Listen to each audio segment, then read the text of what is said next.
Praise the Lord, praise the Lord, praise the Lord, praise the Lord. നമ്മുടെ കൈകൾ ഉയർത്തി ദൈവത്തിന് മഹത്വം കൊടുക്കാം. Let us raise our hands and give glory to God. അനുഗ്രഹിക്കപ്പെട്ട ഈ ആരാധനയിൽ പങ്കെടുക്കുവാനിടയായതിൽ ഞാനും ദൈവത്തെ സ്തുതിക്കുന്നു. I thank Almighty God for giving me one more opportunity to participate in this congregation. ഈ ആരാധനയിൽ പങ്കെടുക്കുന്ന എല്ലാ ബഹുമാന്യ സഹോദരി സഹോദരന്മാരെയും പാസ്റ്റേഴ്സിനെയും ഞാൻ കർത്താവിൻ്റെ നാമത്തിൽ ഇന്ത്യയിൽ നിന്നുള്ള വന്ദനം അറിയിക്കുന്നു. I extend my greetings from India to all the pastors who have come and all the brothers and sisters in Christ. കർത്താവിനെ ഒരുമിച്ച് ആരാധിക്കുന്നത് എത്രയോ മനോഹരമാണ്. How beautiful is that brothers dwell in together and praise God. സ്വർഗത്തിൽ നടക്കുന്ന ആരാധനയിൽ അനേക ഭാഷയിൽ ഉള്ളവർ, അനേക രാജ്യക്കാർ ഒരുമിച്ച് പങ്കെടുക്കുന്നതായി നമുക്ക് കാണാം. In the scripture we can see the worship that is going in heaven is from many nationalities and many languages. അതെ, ദൈവത്തിന് എല്ലാവരെയും ഒരുപോലെ സ്നേഹിക്കാൻ കഴിയുന്നു. അതാണ് ബൈബിളിൻ്റെ സന്ദേശം. The message of the gospel, message of the Bible is God loves everybody. എല്ലാവരെയും ഒരുപോലെ സ്നേഹിക്കാൻ കഴിയുന്നതാണ് ക്രിസ്തീയത. The Christianity, the meaning of Christianity is loving everybody in an equal way.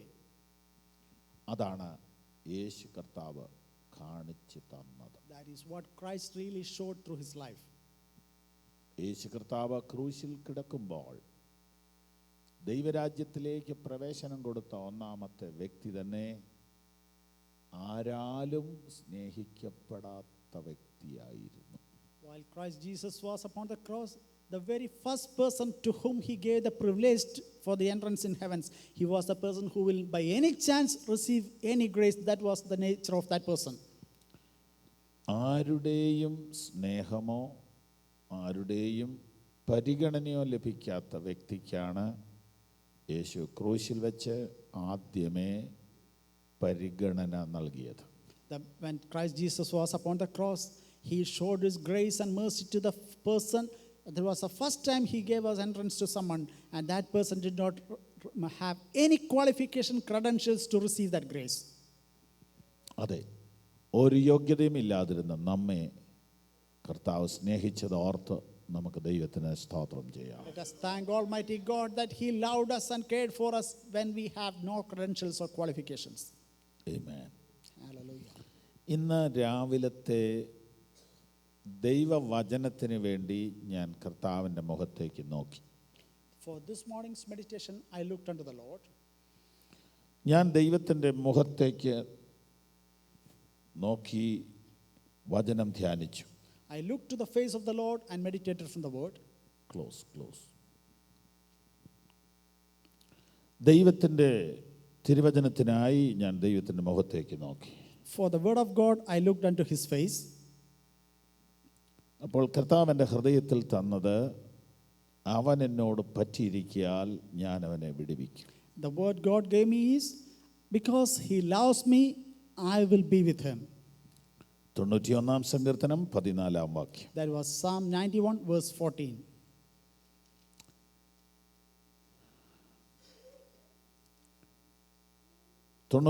സങ്കീർത്തനം 14 വാക്യത്തിലേക്ക് നമ്മുടെ ശ്രദ്ധയെ തിരിക്കാം.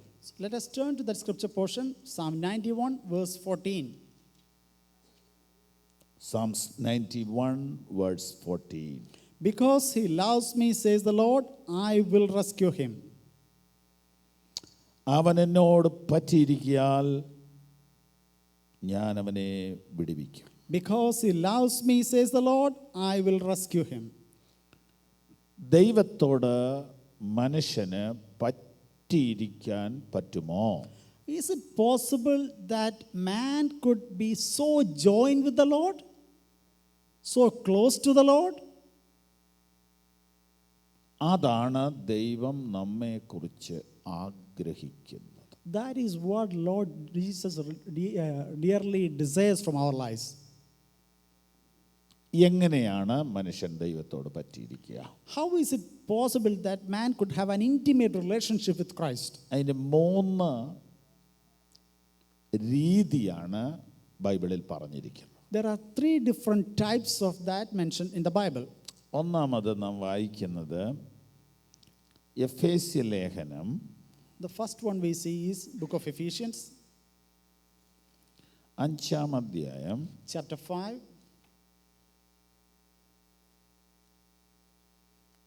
32-ാം വാക്യം. Ephesians chapter 5 verse 32.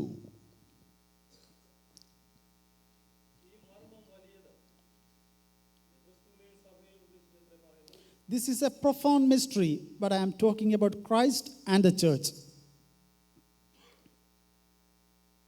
31 കൂടെ വായിക്കാം. Let's read 31 also.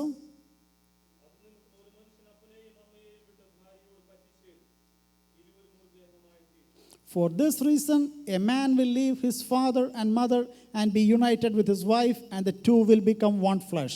ഈ മർമ്മം വലിയത് വായിച്ചു. ഈ മർമ്മം വലിയത്. And the next verse continues, this mystery is so profound. ഏതാണ് ആ വലിയ മർമ്മം? What is this mystery? മറ്റൊരു ഫാമിലിയിൽ ജനിച്ച ഒരു സ്ത്രീയും ഒരു പുരുഷനും കൂടെ ഒരു ദിവസം കണ്ടുമുട്ടി ഒന്നായിത്തീരുന്നു. A woman and a man born in 2 different places, 2 different houses, they meet together, they join together, they become one flesh. അതിനു മുമ്പുണ്ടായിരുന്ന റിലേഷനെ എല്ലാം കട്ട് ചെയ്തിട്ട് ഈ റിലേഷൻ വളർത്തുക. All the relations pre-existing to that point has been cut off and a new relationship is established. 31-ാം വാക്യത്തിലേക്ക് നോക്കുക. Let us turn to 31. അപ്പനെയും അമ്മയെയും വിട്ടിട്ടാണ് ഈ ബന്ധം സ്ഥാപിക്കുന്നത്. This new relationship is being established, forsaking the relationship of father and mother which they had before. എന്നിട്ട് പറയുകയാണ് ഇത് സഭയുടെ കാര്യമാണ്. Then Paul is telling, this I am talking regarding the church. ഞാൻ ക്രിസ്തുവിനെയും സഭയെയും ഉദ്ദേശിച്ചാണ് ഈ പറയുന്നത്. What I am saying is in relation to Christ and the church. അപ്പോൾ ഒരു ഭർത്താവും ഭാര്യയും കൂടെ എങ്ങനെ ക്ലോസ് ആകുന്നോ അങ്ങനെയാണ് ക്രിസ്തുവും സഭയും കൂടെ close ആകേണ്ടത്. The very way a husband and wife are so close and intimate, the very way that should be how the Christ and church should have that relationship. പറ്റിയിരിക്കുന്നത് ഇങ്ങനെയാണ്. That intimate relationship has to be in this kind. ഇതാണ് ഒരു method. This is one of the methods. വാസ്തവത്തിൽ ഏതാണ് ആദ്യത്തെ ബന്ധം? What is the first among this relationship? മാതാപിതാക്കളുമായിട്ടുള്ള ബന്ധം ആദ്യത്തെ ബന്ധം. The relationship between the parents, that is the first relationship. പക്ഷെ അത് ബ്രേക്ക് ചെയ്തിട്ടാണ് ഭാര്യയുമായി ഭർത്താവുമായി ബന്ധത്തിലേക്ക് വരുന്നത്. So after breaking that first relationship, a new relationship established between the husband and the wife. മറ്റേ ബന്ധത്തെക്കാൾ ഈ ബന്ധം സ്ട്രോങ് ആവുന്നു. This latter relationship become much stronger and powerful than the former. ഇതുപോലെ നമുക്ക് ലോകത്തിൽ പല ബന്ധങ്ങളുണ്ട്. In a similar fashion, we have many relationships in this world. എന്നാൽ യേശു കർത്താവിനെ കണ്ടു കഴിഞ്ഞപ്പോൾ മറ്റേതെല്ലാം കട്ട് ചെയ്തിട്ട് ഇതിൽ വളരാൻ തുടങ്ങി. But after having entered into a relationship with Christ Jesus, all other relationships have been cut off. ഇതുപോലെ നാം ക്രിസ്തുവിൽ വളരണം. In the same way, we ought to grow in Christ Jesus. ഇതാണ് പറ്റിച്ചേരുന്നതിൻ്റെ ഒരു വഴി. This is one of the way of understanding that intimate relationship. രണ്ടാമത്തെ വഴി, The second way, യോഹന്നാന്റെ സുവിശേഷം 15-ാം അധ്യായം Gospel of John chapter 15. Gospel of John chapter 15. Verse 4, 4-ാമത്തെ വാക്യം.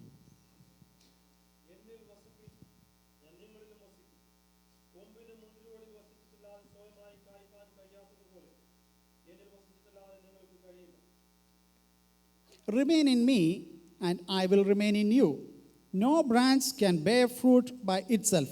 It must remain in the vine. Neither can you bear fruit unless you remain in me. രണ്ടാമത്, എങ്ങനെയാണ് ഒരു വിശ്വാസി യേശുവിനോട് പറ്റിയിരിക്കുന്നതെന്ന് ഇവിടെ കാണാം. In a second aspect, a believer, how he can be so intimate with Christ Jesus, that way is shown here. ഒരു ചെടിയിൽ In a plant, അതിൻ്റെ കൊമ്പ് എങ്ങനെ നിൽക്കുന്നോ അങ്ങനെ നിൽക്കണം. in a plant, how the branches are staying or connected to that tree, that is the way a believer ought to have the relationship with Christ Jesus. എത്ര deep റിലേഷനാണ് ദൈവം ഉദ്ദേശിക്കുന്നത്. How profound, how deep a relationship Christ is expecting. ഭാര്യ ഭർത്തൃ ബന്ധം എത്ര ഡീപ്പാ. How intimate and deep is the relationship between husband and wife. ലോകത്തിലാരോടും share ചെയ്യാൻ പറ്റാത്ത ഒരു ബന്ധമല്ലേ ഭാര്യ ഭർത്തൃ ബന്ധം. The relationship within husband and wife is so intimate, it cannot be shared with anyone else. ലോകത്തിൽ ആരുടെയും മുമ്പിൽ വെളിപ്പെടുത്താൻ പറ്റാത്തൊരു ബന്ധമല്ലേ ഭാര്യ ഭർത്തൃ ബന്ധം. That is a relationship, that is an intimate relationship which we cannot share with anyone else in the world. ഒരു വിധത്തിലും എക്സ്പ്ലെയിൻ ചെയ്യാൻ പറ്റാത്ത റിലേഷൻ അല്ലേ ഭാര്യ ഭർത്തൃ It ബന്ധം. is a relationship which cannot be explained in words. ഇതുപോലെ കർത്താവുമായൊരു ബന്ധം നമുക്കുണ്ടാകണം എന്നാണ് ദൈവത്തിന്റെ വചനം പറയുന്നത്. The word of God demands that we must have such a relationship with Christ Jesus. അതുപോലെ തന്നെ യോഹന്നാൻ 15 പറയുന്നത് സസ്യലോകത്തിൽ നിന്നുള്ള ഒരു ഉദാഹരണമാണ്. In the similar fashion, here in John's Gospel, we see an example from the trees, taking example from the trees. ആദ്യത്തെ ഉദാഹരണം ഫാമിലിയിൽ നിന്നാണ് എടുത്തത്. The first example was taken from human beings' family. രണ്ടാമത്തെ ഉദാഹരണം ഒരു സസ്യത്തിൽ നിന്നാണ് എടുക്കുന്നത്. The second example is taken from the trees. ഒരു വൃക്ഷത്തിൽ അതിന്റെ കൊമ്പ് വസിക്കുന്നത് പോലെ. Just like a branch remains in the tree. എന്താണ് അതിനകത്തെ message? So what is the message within that? സിമ്പിളാണ്. It's very simple. ഒരിക്കൽ പോലും ഇതിൻ്റെ കൊമ്പിന് ഇതിൻ്റെ വൃക്ഷത്തിൽ നിന്ന് മാറാൻ പറ്റില്ല. The branch can never stay away from the trunk. മാറിയാൽ തിരിച്ചു വരാനും പറ്റില്ല. And if it is ever cut off, it can never come back. എന്താ കർത്താവ് ഉദ്ദേശിക്കുന്നത്? What is Christ Jesus trying to convey us through this? ചർച്ചിൽ ചെല്ലുമ്പോൾ യേശുവിനോടുള്ള ബന്ധം അല്ല ക്രിസ്തീയ ജീവിതം. When we come to the church, we have a relationship, but that relationship is not what Christ wants from the believer. ചർച്ചിൽ വരുമ്പോൾ വിശ്വാസികളുമായി ബന്ധമുണ്ട്. When we come to church, we have relationship with one another. പാസ്റ്ററുമായിട്ട് ബന്ധമുണ്ട്. With the pastor, we have the relationship. അത് വേണം. That it is necessary. കർത്താവുമായി ബന്ധം ഉണ്ടാക്കാനല്ല ചർച്ച വരുന്നത്. We don't come to church to get into a relationship, establish a relationship with Christ Jesus. എന്നാൽ സങ്കടമെന്ന് പറയട്ടെ, പലരും കർത്താവുമായി ഒരു ബന്ധം ഉണ്ടാക്കാനാണ് ചർച്ച വരുന്നത്. But it's a sad fact, many people come to church to get relationship with Christ Jesus. കർത്താവുമായി ബന്ധമുള്ളവരാണ് ചർച്ചിൽ വരുന്നത്. Those people who have relationship with Christ Jesus ought to come to the church. Praise the Lord. Amen. കർത്താവുമായി തിങ്കൾ ചൊവ്വ ബുധൻ വ്യാഴം morning evening ഒക്കെ ബന്ധപ്പെട്ടുകൊണ്ടിരിക്കുന്നവർ ഒരുമിച്ച് കൂടുന്ന സ്ഥലമാണ് church. Those people who have relationship with Christ Jesus every day of the life, Monday to Monday, those are the ones who come to church. മതപരമായ ഒരു ക്രിസ്തീയ ജീവിതമല്ല ഇവിടെ ഉദ്ദേശിക്കുന്നത്. A ceremonial religious Christian life, that is not what is expected here. മതപരമായ ക്രിസ്തീയ ജീവിതം എന്ന് പറഞ്ഞാൽ അതിന് ചില ഡേയ്സ് ഉണ്ട്, ദിവസങ്ങളുണ്ട്. For a religious Christian life, there are certain days of importance. ആ ദിവസത്തിൽ മാത്രമാണ് അവർ ബന്ധപ്പെടുന്നത്. Only on those special days they get into that relationship. എന്നാൽ ക്രിസ്തീയ ജീവിതം ഏതെങ്കിലും ദിവസത്തിലുള്ള ബന്ധമല്ല, എല്ലാ മിനിറ്റിലുമുള്ള ബന്ധമാണ്. But the true Christian life is not on those special days, but continuously for every moment of our lives. ഏതെങ്കിലും ഒരു ഫംഗ്ഷനിൽ മാത്രം കണ്ടുമുട്ടുന്ന കാര്യമല്ല. It is not limited to certain functions and its boundaries. Elizabeth രാജ്ഞിയെക്കുറിച്ച് ഒരു സ്റ്റോറിയുണ്ട്. There is a story about Queen Elizabeth. Elizabeth രാജ്ഞിയുടെ നാട്ടിൽ വളരെ ഭക്തയായ ഒരു സ്ത്രീ ജീവിച്ചിരുന്നു. In that land of that queen, there was a saint who was very devout. പുള്ളിക്കാരത്തിയുടെ പേര് മേരി എന്നാണ്. Her name was Mary. പലരും പറഞ്ഞു ഈ സ്ത്രീ വളരെ പ്രാർത്ഥിക്കുന്ന ഭക്തയായ ഒരു സ്ത്രീയാണെന്ന്. Many people told this lady is a very prayerful and very godly. Elizabeth ആഗ്രഹിച്ചു ഈ മേരിയെ ഒന്ന് കാണണമെന്ന്. So Elizabeth thought, maybe I should go and see this Mary. ഒരു ആള് മുഖേന ഒരു മെസ്സേജ് കൊടുത്തു വിട്ടു, ഞാൻ നാളെ നിന്റെ വീട് വിസിറ്റ് ചെയ്യുന്നുണ്ട്. So Elizabeth sent a message through someone that I'll be visiting your home tomorrow. ഈ സ്ത്രീ ഞെട്ടിപ്പോയി.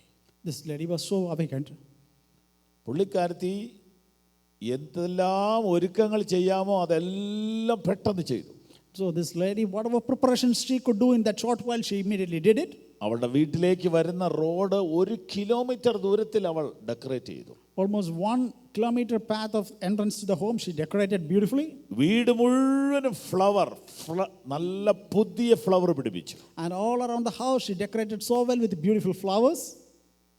ഏറ്റവും നല്ല ഫുഡ് ഉണ്ടാക്കി, Prepared the best food, ഏറ്റവും നല്ല ഡ്രിങ്ക്സ് ഉണ്ടാക്കി, best drinks, വെറൈറ്റി ഉണ്ടാക്കി, and also made a lot of varieties ഒന്നല്ലെങ്കിൽ മറ്റൊന്ന് കൊടുക്കാൻ വേണ്ടി. so that she could offer one or the other. അവളുടെ ഫ്രണ്ട്സിനെ റിലേറ്റീവ്സിനെ എല്ലാം വിളിച്ചു കൂട്ടി. She brought forth all her friends and family members. അങ്ങനെ അവൾ രാജ്ഞിക്ക് വേണ്ടി കാത്തിരുന്നു. And she anxiously waited for the queen to arrive. രാജ്ഞി വന്നു, The queen came in. പരിചയപ്പെട്ടു. Also, they started accosting. അവളുടെ പ്രാർത്ഥനാ ജീവിതത്തെക്കുറിച്ചും ദൈവഭക്തിയെക്കുറിച്ചും എല്ലാം സംസാരിച്ചു. They shared together about her godly life, their prayer life. കുറേ കാര്യങ്ങൾ ചോദിച്ചു. Queen asked so many questions. നിനക്ക് യേശുവിനെ എത്ര നാളായി പരിചയമുണ്ട്? For how many days or months you have been in relationship with Christ Jesus? നിന്റെ ദൈവഭക്തിക്ക് എത്ര ആഴമുണ്ട്? How deep is your devotion to the Lord? നീ എത്ര സമയം പ്രാർത്ഥിക്കും? How long do you pray? നീ ബൈബിൾ എത്ര പ്രാവശ്യം വായിച്ചു? How often do you read the Bible? നിന്റെ പ്രാർത്ഥനയ്ക്ക് ദൈവം എന്തെങ്കിലും അത്ഭുതം ചെയ്തിട്ടുണ്ടോ? Has God ever answered to your prayers? ഇങ്ങനെ അവളുടെ ഭക്തിയെക്കുറിച്ച് കുറേ കാര്യങ്ങൾ ചോദിച്ചു. Regarding her godliness, the queen asked so many questions. രാജ്ഞിക്ക് വളരെ സന്തോഷമായി. The queen became so happy. ഒടുവിൽ ഒരൊറ്റ ചോദ്യം. Finally, she asked one question. നിന്റെ ജീവിതത്തിലെ ഏറ്റവും വലിയ ഗസ്റ്റ് ആരാണ്? Who is the most prominent guest in your life? പുള്ളിക്കാരത്തി പറഞ്ഞു, ഒരു സംശയമില്ല, എലിസബത്ത് രാജ്ഞി തന്നെയാണ്. She said, no doubt about that. You are the most prominent guest in my life.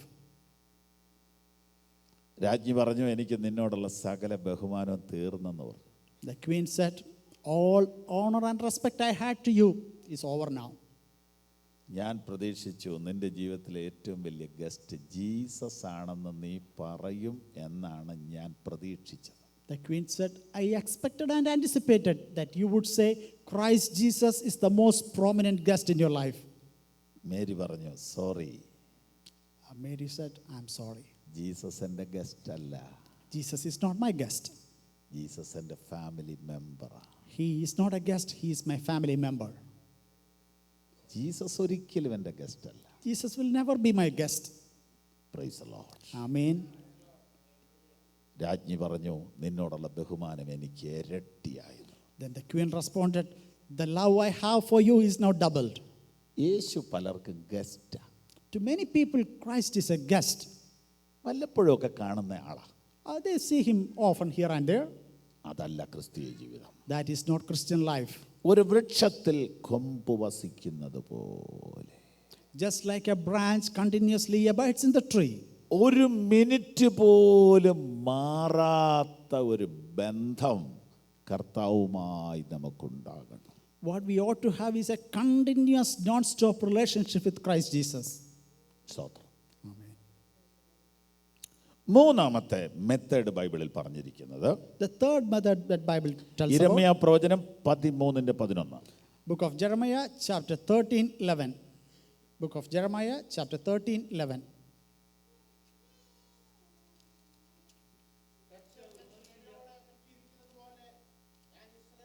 വായിച്ചു.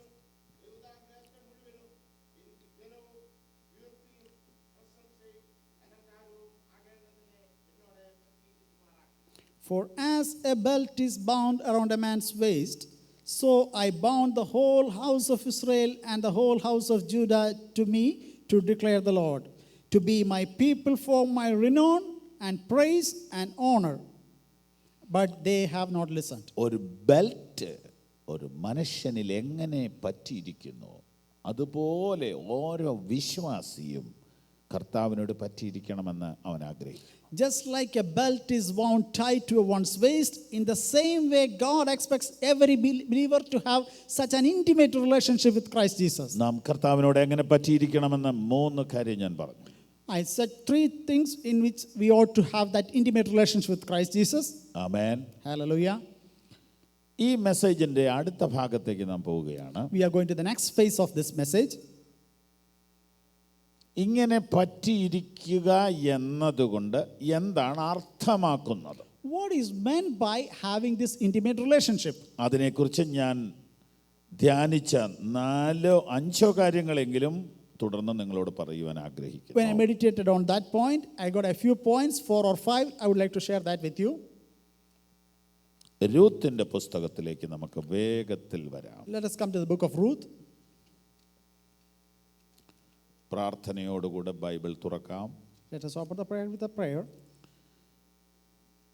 അനുഗ്രഹിക്കപ്പെട്ട ഈ ആരാധനയിൽ ദൈവത്തിൻ്റെ വചനത്തിനായി നമ്മുടെ മനസ്സിൽ പ്രാർത്ഥിച്ചുകൊണ്ട് രൂത്തിന്റെ പുസ്തകം 1-ാം അധ്യായം 14, 15, 16 വാക്യങ്ങൾ വായിക്കാം. Let us read.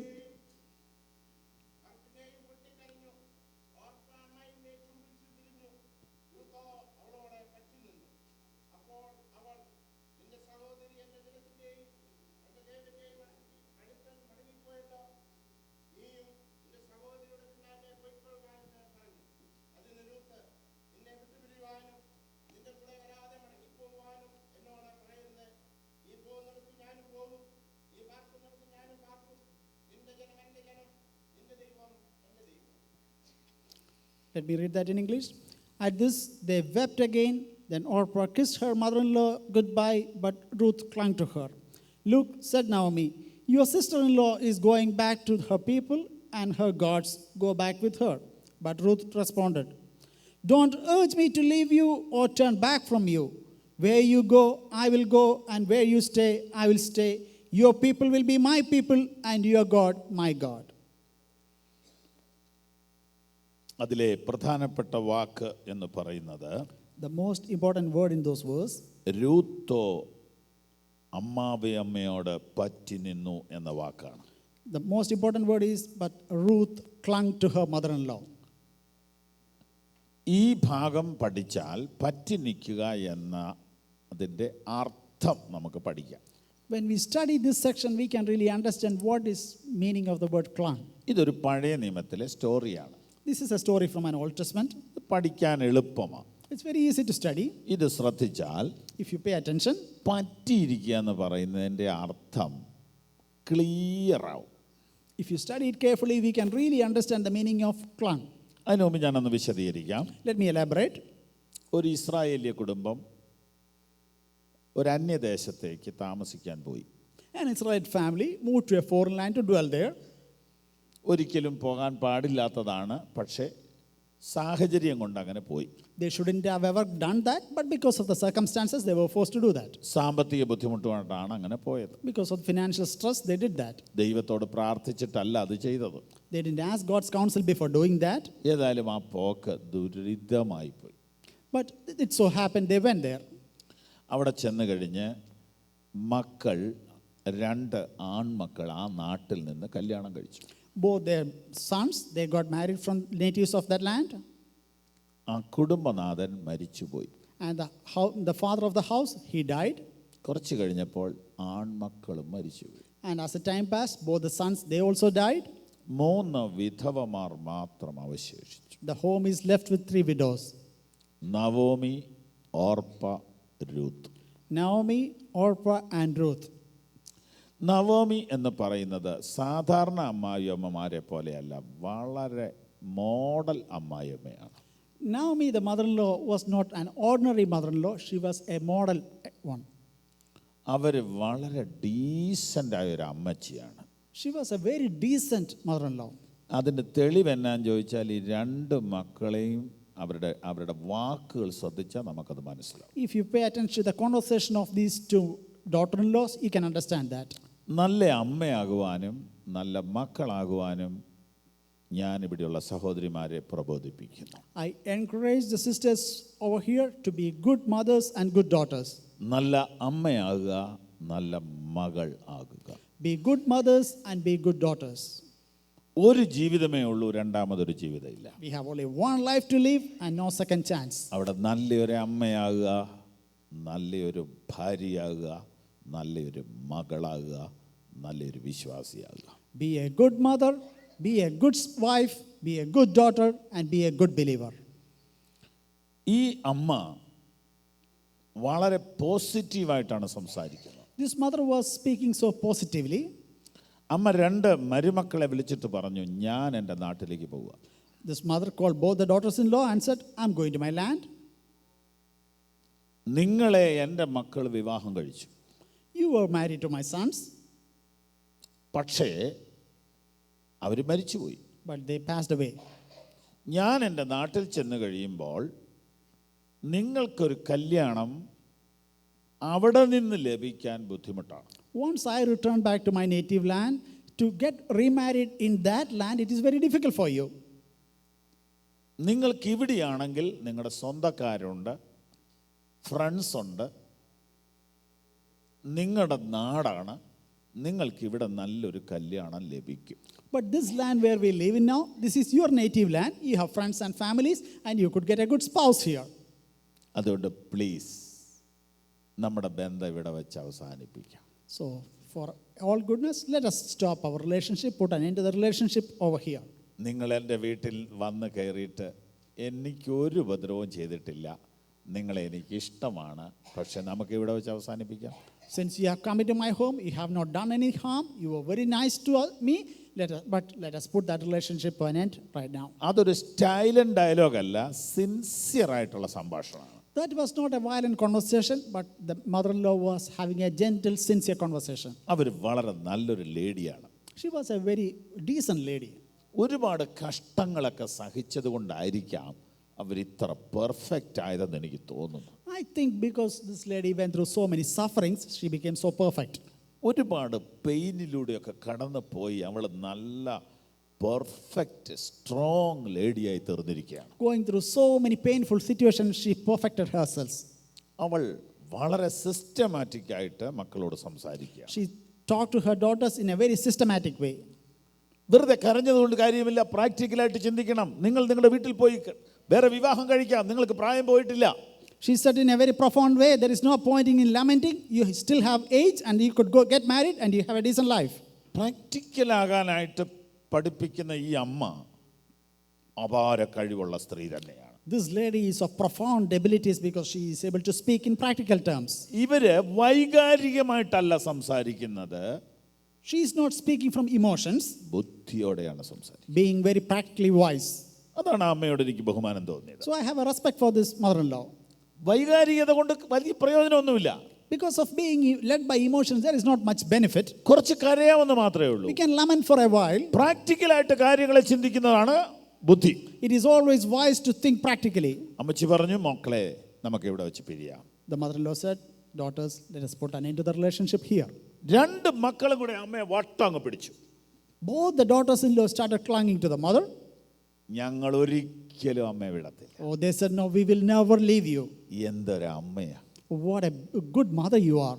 എന്തൊരു അമ്മായിയമ്മയാ. What a great mother-in-law she is. ഇങ്ങനെ ഒരു ഇൻഫ്ലുവൻസ് മരുമക്കളിൽ ചെലുത്താൻ കഴിഞ്ഞ അമ്മമാര് വളരെ കുറവാട്ടോ.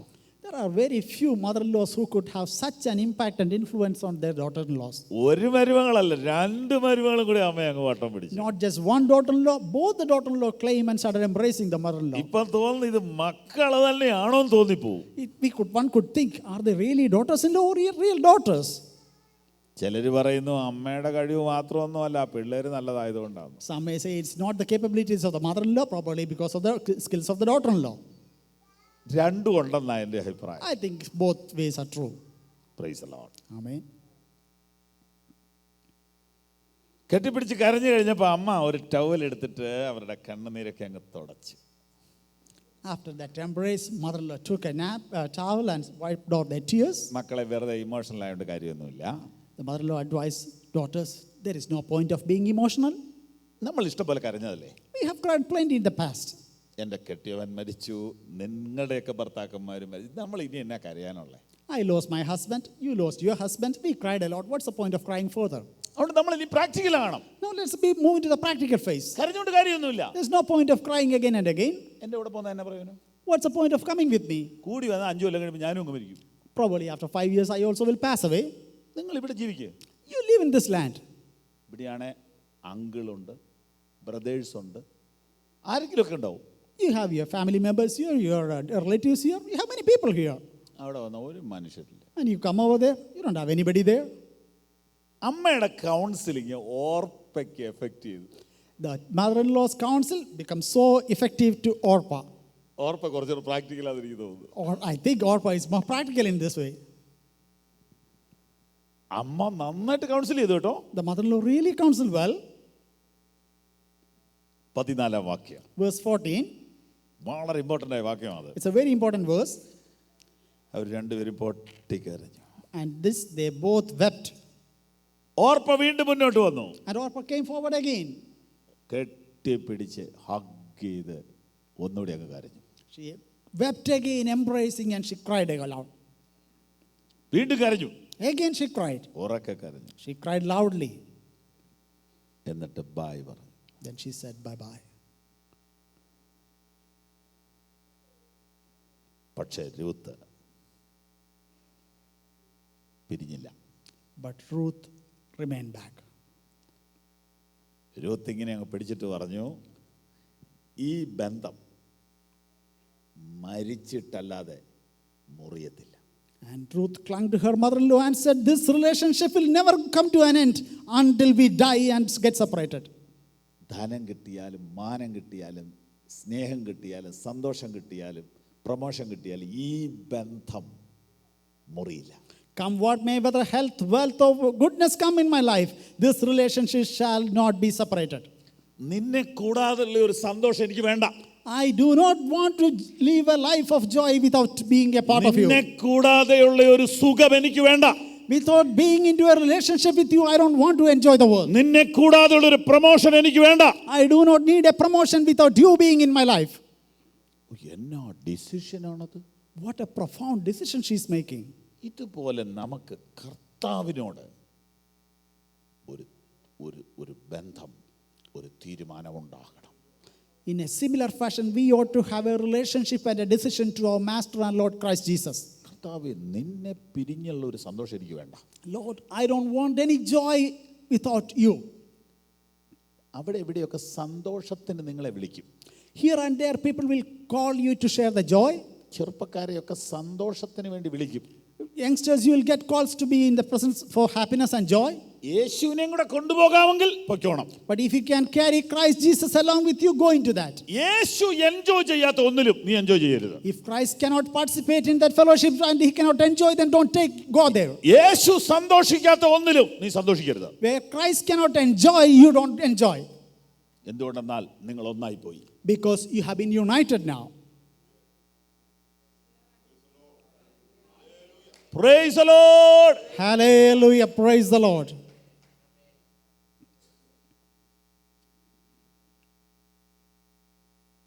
Hallelujah. Thank you, Jesus. ഇതാണ് പറ്റിയിരിക്കുക എന്നതിൻ്റെ അർത്ഥം. That is the meaning of the word being clung or having that intimate. അതിനകത്ത് അടങ്ങിയിരിക്കുന്ന കാര്യങ്ങൾ എന്തൊക്കെയാണെന്ന് നമുക്ക് ധ്യാനിക്കാം. Let us look into what are the factors included in that. വാക്യം 15 ഒന്ന് വായിച്ചേ. Let's read verse 15.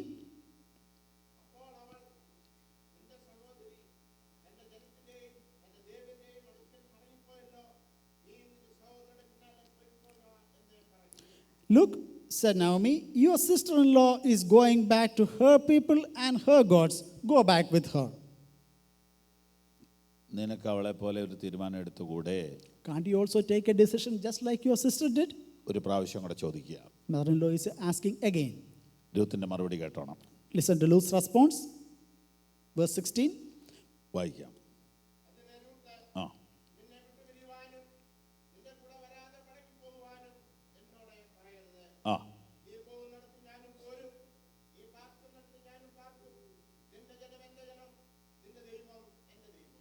But Ruth replied, "Don't urge me to leave you or turn back from you. Where you go, I will go, and where you stay, I will stay. Your people will be my people, and your God, my God." ഒന്നാമത്തെ കാര്യം, The first one, അവൾ അവളുടെ ജീവിതത്തിലെ ഏക ആശ്രയമായ സിസ്റ്ററിനെ വിടാൻ തയ്യാറായി. and this Ruth here we can see her only dependent or only relationship she had that point was her other sister, and she was willing to cut our relationship with her. ഇവിടെ അവൾ അമ്മയോട് പറ്റി നിൽക്കണമെങ്കിൽ ഓർപ്പയോടകലണം. If Ruth has to get into a close relationship with the mother-in-law, she has to distance herself away from Orpah. ചിലത് വിടാതെ പറ്റി നിൽക്കാൻ പറ്റത്തില്ല. Without leaving certain things, you cannot cleave to the other things. എഫേസ്യർ 5:30 If book of Ephesians chapter 5:30, അപ്പനെയും അമ്മയെയും വിട്ട് ഭാര്യയോട് പറ്റിച്ചേരും. leaving the father and mother, you will be united with your husband. പറ്റി നിൽക്കുക എന്ന് പറഞ്ഞാൽ അതിൻ്റെ ഒന്നാമത്തെ മീനിങ് ചിലത് വിടുക. When you say being clung, you need to leave a few things. ചിലത് വിടാതെ നിനക്ക് കർത്താവിനോട് പറ്റി നിൽക്കാൻ പറ്റി. Without leaving a few things, you cannot cling to Christ Jesus. ആ വിടൽ എന്ന് പറയുന്നത് മരണം വരെയും കണ്ടിന്യൂ ചെയ്യണം. And that leaving should continue till the point of death. ലോകത്തിൻ്റെ മോഹങ്ങളെ വിടുക. The lust of the world should be forsaken and left forever. പാപത്തെ വിടുക. The sin should be forsaken forever. ജഡമോഹങ്ങളെ വിടുക. The lust of the flesh needs to be forsaken forever. വിടുക വിടുക വിടുക എന്ന് ബൈബിളിൽ അനേക സ്ഥലത്ത് എഴുതിയിട്ടുണ്ട്. The continuous message of the Bible is leave, leave, forsake, forsake. ചിലത് വിടാതെ നിനക്ക് പറ്റി നിൽക്കാൻ പറ്റും. Without leaving a few things, you cannot cleave to God. അവളുടെ ക്ലോസ് ഫ്രണ്ടിനെ വിട്ടു. എന്തിന്? അമ്മായിയമ്മയോട് പറ്റി നിൽക്കാൻ വേണ്ടി. She left her close friend and left her there so that she could have an intimate relationship more with her mother-in-law. സഹോദരീ സഹോദരന്മാരെ, Dear brothers and sisters, വിടുക എന്നത് വേദനയുള്ള കാര്യമാണ്. to leave somebody, that is a painful experience. നമുക്കിത് വായിക്കുമ്പോൾ സിമ്പിളാണ്. When we read it, it sounds so simple. പക്ഷേ അവൾ ഓർപ്പയെ വിട്ടത് നല്ല വേദനയോടെ. But Ruth left Orpah with severe pain. രണ്ടു വട്ടം അവൾ ചിന്തിച്ചു കാണും. Probably she might have thought a second time. ഓർപ്പ തിരിഞ്ഞു നോക്കി പോകുന്നത് അവൾ കണ്ടു. She might have seen Orpah turning back and looking and turning back and looking. അവൾ കരഞ്ഞുകൊണ്ട് പുറകോട്ട് നോക്കി. She turned back and looked and she saw the tears. ഒരിക്കലും അവൾ വിചാരിച്ചില്ല രൂത്ത് ഇങ്ങനെ ഒരു സ്റ്റെപ്പ് എടുക്കുമെന്ന്. Orpah never thought Ruth will ever take a step like this. അവൾ ഒരു കുറച്ച് ദൂരം പോയിട്ട് പുറകോട്ട് നോക്കി. She moved steps forward and looked back. അവളുടെ മുഖത്തൂടെ കണ്ണുനീർ ഒഴുകുന്നുണ്ട്. Tears are rolling down. അവൾ രൂത്തിനെ കൈ കാട്ടി വിളിച്ചു. Probably she might have called Ruth back. അവളുടെ ഹൃദയം പറയുന്ന വേദനയൊക്കെ ഉണ്ടായി. Probably her heart, she might have heartfelt pain. ഈ 70 വയസ്സ് കഴിഞ്ഞ തള്ളയോട് പറ്റി നിൽക്കണോ, ഈ ചെറുപ്പക്കാരിയായ സിസ്റ്ററോട് പറ്റി നിൽക്കണോ?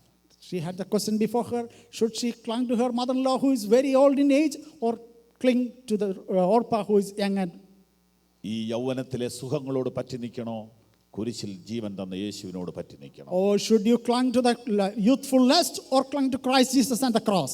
ഇവിടുത്തെ പാപത്തിന്റെ മോഹങ്ങളോട് പറ്റി നിൽക്കണോ, രക്തം തന്ന കർത്താവിനോട് പറ്റി നിൽക്കണോ? Should you cling to the desires of the flesh or cling to Christ Jesus who shed his blood for you? രണ്ടും കൂടെ പറ്റുമോ പാസ്റ്ററേ? Is it possible whether you can do both together? അതാണ് ഇപ്പോൾ ആളുകൾ അന്വേഷിച്ചുകൊണ്ടിരിക്കുന്നത്. That is what people are asking and inquiring. രണ്ടും കൂടെ പറ്റില്ല. No, both cannot go together. ഒന്ന് വിടാതെ നിനക്ക് മറ്റൊന്നിനോട് പറ്റിച്ചേരാൻ പറ്റും. Without leaving one, you cannot cleave to the other. വിടുക എന്നത് പറ്റിച്ചേരലിന്റെ ഒന്നാമത്തെ കാര്യമാണ്. The first phase of being clinging is forsaking and leaving. നമ്മോട് പറ്റിച്ചേരാൻ വേണ്ടി യേശു എന്തൊക്കെ വിട്ടെന്നറിയാമോ? Do you know what all Christ had to forsake so that he could cling to us? സ്വർഗത്തിന്റെ സകല മഹിമകളും വെടിഞ്ഞു. All the glories of the heavens he forsook. പിതാവിനോടുള്ള സമത്വം വെടിഞ്ഞു. And he also forsake the likeness that we had with Christ, God Almighty. തന്റെ position വെടിഞ്ഞു. He also left his heavenly abode. തന്റെ comfort zone വെടിഞ്ഞു. He also left his comfort zone. ഇവിടുത്തെ കാലിത്തൊഴുത്ത് വരെ അവൻ ഇറങ്ങി വന്നു.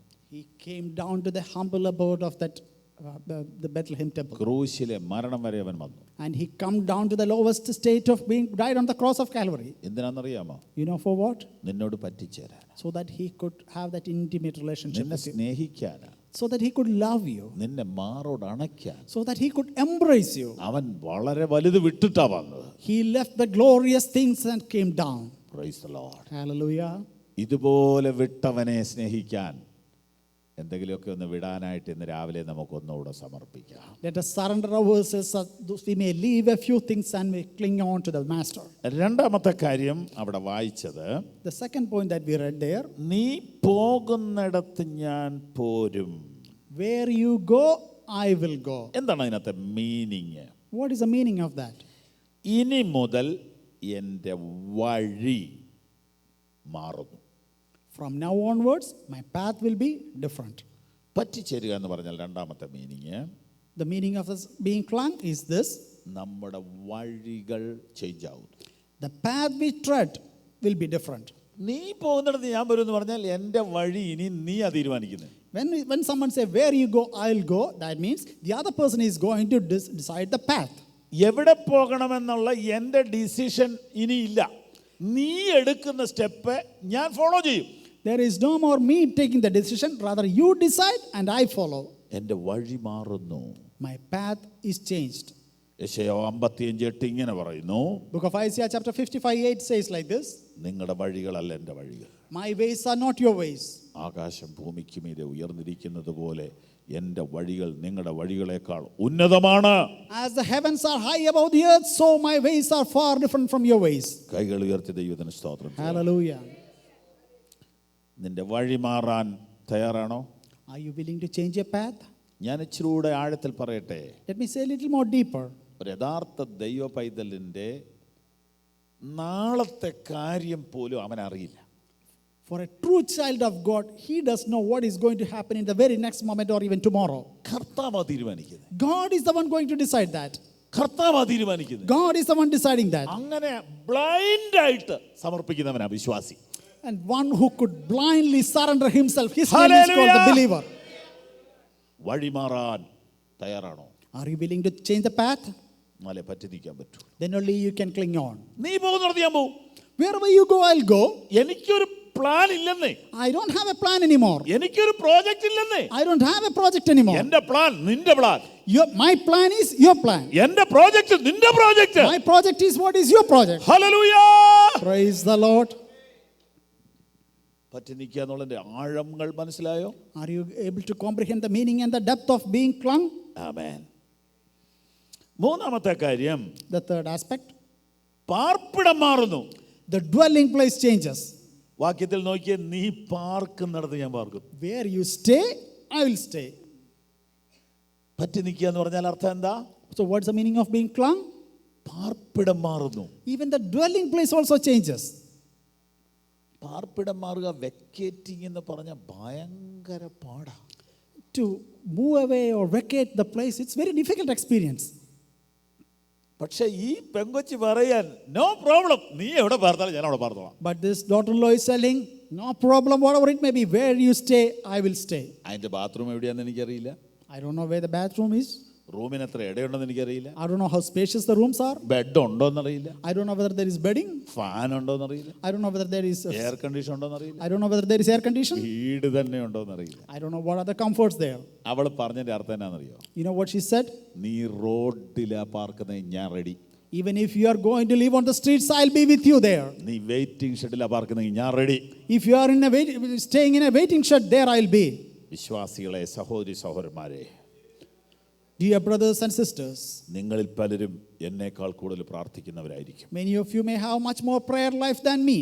നിങ്ങൾ എന്നേക്കാൾ വിശുദ്ധിയോടെ ജീവിക്കുന്നവരാണെന്ന് ഞാൻ പ്രതീക്ഷിച്ചുകൊണ്ട് പറയുക.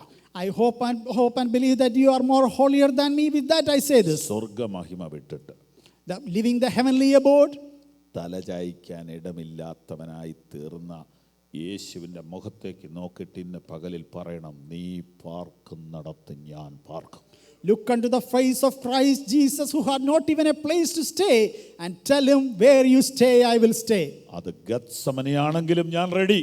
Even if that is the point of Gethsemane, I am willing. അത് കാൽവറിയാണെങ്കിലും ഞാൻ ready. Even if that is the cross of Calvary, I am willing. നീ പാർക്കുന്നിടത്ത് ഞാൻ പാർക്കും. Where you stay, I will stay. സുരക്ഷിതത്വമില്ലാത്തൊരു വാക്കാ പറയുന്നത്. That is a word with no security or safety. ഞാൻ വേഗത്തിൽ പോകട്ടെ. Let me move forward. നാലാമത്തെ കാര്യം, The fourth point. അവളുടെ ഫെലോഷിപ്പ് മാറുന്നു. Her fellowship is being changed. എവിടെ എഴുതിയിരിക്കുന്നത്? നിന്റെ ജനം എൻ്റെ ജനം. Your people will be my people. ഈ ഭൂമിയിൽ നമുക്കൊരു ഫെലോഷിപ്പ് വേണം. In this earth, we need a fellowship. Spiritual ഫെലോഷിപ്പോ അല്ലാത്ത ഫെലോഷിപ്പോ, ഒരു കമ്പനി ഇല്ല മനുഷ്യൻ ജീവിക്കാൻ പറ്റുമോ? We need to have a fellowship here. Either it's a spiritual fellowship or in another secular way. We need to have a fellowship. നമ്മൾ മാത്രമൊന്നും അല്ല കൂടുന്നത്. We are not the ones who usually gather. ബാറിലോ തിയേറ്ററിലോ എവിടെയെങ്കിലുമൊക്കെ മനുഷ്യർ കൂടുന്നുണ്ട്. There are so many places people gather, in bars or clubs. എന്തുകൊണ്ടെന്നാൽ മനുഷ്യന് company വേണം. Because man leads company. ഓ, രൂത്ത് പറയുകയാണ്, Ruth is saying, എൻ്റെ ഫെലോഷിപ്പ് ഇന്നോട്ട് മാറുക. my fellowship is being changed today. നിന്റെ ഫെലോഷിപ്പ് എൻ്റെ fellowship. Your fellowship will be my fellowship from now on. കൈകൾ ഉയർത്തി ദൈവത്തെ സ്തുതിക്കുക. Can you raise your hands and thank God for that? നിന്റെ ഫെലോഷിപ്പ് എൻ്റെ fellowship. Your fellowship will be my fellowship. നിന്റെ ജനം എൻ്റെ ജനം. Your people will be my people. അവളുടെ ഫെലോഷിപ്പ് മാറുകയാണ്. And her fellowship is changed that day. Hallelujah. Hallelujah. അഞ്ചാമത്തെ കാര്യം, Fifth point. നിന്റെ ദൈവം എൻ്റെ ദൈവം. Your God will be my God. അവളുടെ ആരാധന മാറുന്നു. Her worship is being changed. പറ്റി നിൽക്കുക എന്ന് പറഞ്ഞ മീനിങ് മനസ്സിലായോ? Are you really able to comprehend the meaning of being clung or being intimate? ഈ ഗോഡിനെ ചേഞ്ച് ആക്കുക എന്ന് പറഞ്ഞാൽ അത്ര എളുപ്പമൊന്നുമല്ല. It's not an easy thing to change gods. അവൾക്ക് അവളുടെ നാട്ടിൽ ഇഷ്ടം പോലെ ദൈവമുണ്ട്. She has so many gods in her land. ദൈവം ഒരു മനുഷ്യന്റെ അകത്ത് കയറുന്നത് ജനിക്കുമ്പോഴേ കയറും. God enters into a man's life as soon as the man is born. Parents ഒക്കെ കൂടി അകത്ത് കയറ്റും. He is being put into the person's life through the parents. അങ്ങനെ അവളുടെ ജന്മനാ കിട്ടിയ ദൈവങ്ങളെ പുറത്താക്കാൻ അവൾ തീരുമാനിച്ചു. So all the gods she got into her body or in her life, she is willing to reject them. ഇന്നു മുതൽ From this day onwards, എൻ്റെ ദൈവം ഞങ്ങളുടെ പഴയ ദൈവമല്ല, നിന്റെ ദൈവം. from this day onwards, my God will be not my old gods, but will be your God will be my God. അവിടെ ഒരു സസ്പെൻസ് ഉണ്ട്. There is a suspense there. ഈ അമ്മയുടെ ദൈവത്തെക്കുറിച്ച് ഇവർക്ക് ഒരു idea കിട്ടിയിട്ടുണ്ടല്ലേ? So probably this daughter-in-law might have got a clear understanding of who the God is of this mother-in-law. അമ്മയ്ക്ക് ഒരു ദൈവം ഉണ്ടെന്നുള്ളത് ഇവക്കറിയാം. The daughter-in-law definitely knows there is a God for this mother-in-law. എങ്കിൽ ഞാനൊരു കാര്യം ഉറപ്പിച്ച് പറയുന്നു. Then let me say this very firmly. അമ്മ സാക്ഷി പറഞ്ഞിട്ടുണ്ട്. Mother has definitely testified. കാര്യം മരണവും കഷ്ടതയും മൊത്തം പോക്ക. ഇതുപോലെ തകർന്നൊരു വീട് ഏതാ ഉള്ളത്? You can think of another family broken to this level. എന്നാൽ അതിനിടയിൽ ഈ അമ്മ പറഞ്ഞിട്ടുണ്ട്, എൻ്റെ മക്കളെ ചെങ്കടൽ വറ്റിച്ചൊരു ദൈവമുണ്ട്. In spite of all this, mother might have said, there is a God who dried up the Red Sea. മരുഭൂമിയിലൂടെ മന്ന തന്ന ദീർഘവർഷം എൻ്റെ അപ്പൻ്റെ അപ്പനെ നടത്തിയ ഒരു ദൈവമുണ്ട്. There is a God who fed us in the wilderness with manna. മാറായെ മധുരമാക്കിയ ഒരു ദൈവത്തെ എനിക്കറിയാം. I know a God who made the bitter waters into sweet. ഇന്ന് എൻ്റെ വീട് മാറായാണെങ്കിലും നാളെ അതിനെ മധുരമാക്കാൻ എൻ്റെ ദൈവത്തിന് കഴിയും. Though my home is a bitter experience today, my God can change it to a sweet one. ഞാൻ ഈ സഭായോഗത്തിൽ ഒരു ദൂതങ്ങ് പറയുക. Let me say this message to the audience here. 2012 വരെയും നിനക്ക് മാറായാണെങ്കിൽ അതിനെ മധുരമാക്കാനുള്ള ഡേറ്റ് ഇതായിരിക്കും. Even though till 2012 you had the bitter experience, today could be the day it will come. See, നിന്റെ climate ദൈവം മാറ്റും. God will change your climate. നിന്റെ ചിന്തയ്ക്ക് ദൈവം മാറ്റം വരുത്തും. Even your thinking could be changed. നിന്റെ വീടിന്റെ അന്തരീക്ഷം ദൈവം മാറ്റും. The atmosphere of your home will be changed. കുടുംബത്തിന്റെ സ്ഥിതി ദൈവം മാറ്റും. Even the state of your home will be changed. നിന്റെ തലമുറയുടെ ഭാവി ദൈവം മാറ്റും. Even the generation's posterity will be changed. കയ്പ് മധുരമാക്കാൻ കഴിയുന്ന ഒരു ദൈവമുണ്ട്. ഞാൻ ആ There is a ദൈവത്തെ God വിശ്വസിക്കുന്നു. There is a God who changed the bitter into sweet, and I do believe that God. വർഷങ്ങളായി നീ കുടിക്കുന്ന കയ്പ് ഇന്ന് മധുരമാകട്ടെ എന്ന് ദൈവം പറഞ്ഞാൽ അത് സ്വീറ്റാ. The very bitter water you have been drinking in the past, if the Almighty God said today is the day when that bitter becomes sweet, it will happen. കരങ്ങൾ അടിച്ച് ദൈവത്തെ സ്തുതിച്ചോ ചില മിനിറ്റുകൾ. Praise God with your hands. ഉദാല ബാബ ശാന്തുരാലിയ തര ബാബ ശിഖമന ഓ റബലബബ ശരഹതരസനാദിയ കമനബ. Hallelujah. Thank you, Jesus. Praise the Lord. Hallelujah. ആരാധന മാറുകയാണ്. Her worship is being changed. നിന്റെ ദൈവം എൻ്റെ ദൈവം. Your God will be my God. നശിച്ച ഒരു വീടാ ഇത് കേട്ടോ. This reed is in total destruction. ശപിക്കപ്പെട്ട ഒരു വീടാ ഇത് കേട്ടോ. This house is totally in perish. വേദനയല്ലാതെ ഒന്നും ഈ വീട്ടിൽ. There is nothing else but pain here.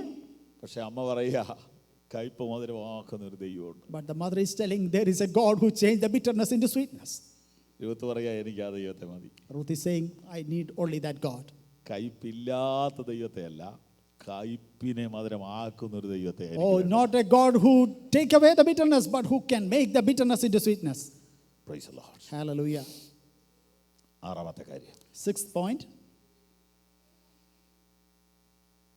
നീ മരിക്കുന്നിടത്ത് ഞാനും മരിച്ചടക്കപ്പെടും. Where you die, I also will die.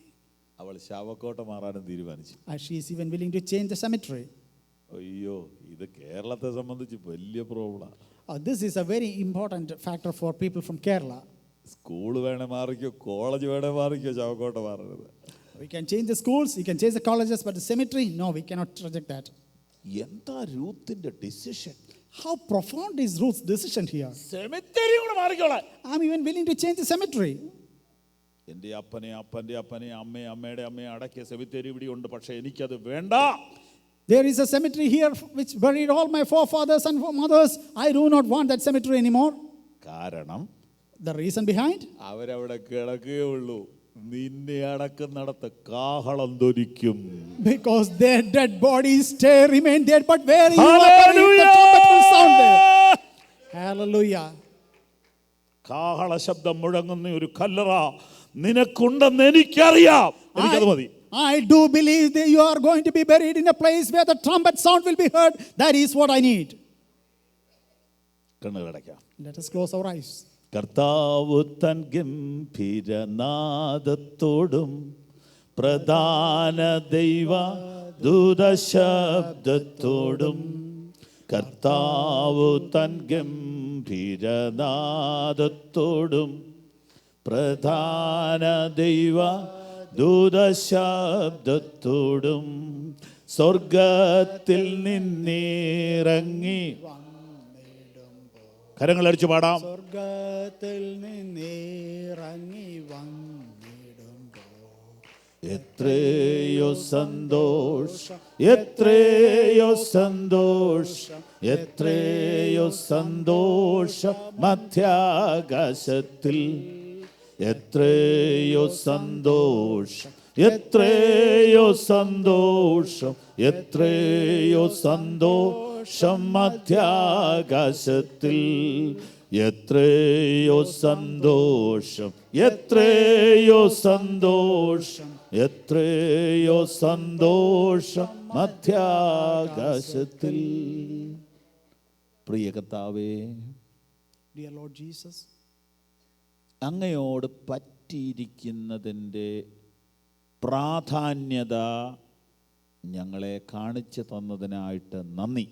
we are so grateful to you, O Lord, for showing the importance of being so intimate relationship with you. അതിൻ്റെ ആഴങ്ങൾ ഞങ്ങളെ കാണിച്ചു തന്നതിനാൽ നന്ദി. Thank you so much for opening up our understanding so that we may comprehend the depth of it. ഇത് ജീവിതത്തിൽ അന്വർത്ഥമാക്കുവാൻ ഞങ്ങളെ സഹായിക്കണമേ. Lord, we pray that help us to put these things in our practical life. യേശുവിൻ നാമത്തിൽ തന്നെ. In Christ Jesus' name we pray. Amen. കൈകൾ ഉയർത്തി ദൈവത്തിന് സ്തോത്രം ചെയ്യാം. Raise your hands and thank God. വളരെ നന്ദി. ദൈവവചനം ശ്രദ്ധിച്ച് കേട്ടതിന് നന്ദി. തുടർന്നും ഞങ്ങളെ ഓർത്ത് പ്രാർത്ഥിക്കുവാൻ അപേക്ഷിക്കുന്നു. God bless you. Thank you for listening to the message. Please continue to uphold us in your prayers.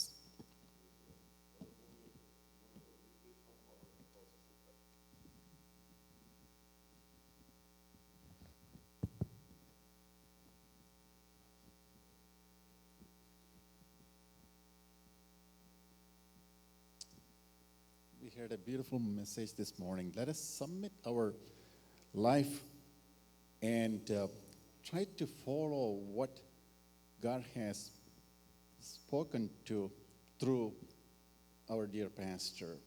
It is very easy to hear and enjoy the message.